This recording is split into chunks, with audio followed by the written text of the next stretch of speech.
There's only 3 parts that print: the front of the owl, back of the owl, and the double hook. So all you got to do is loosen up these 2 little hooks, put them in both wing slots here, align the stick to fit between the feathers there.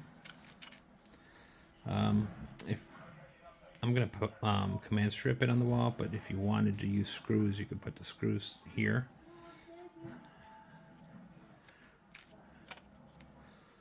And boom.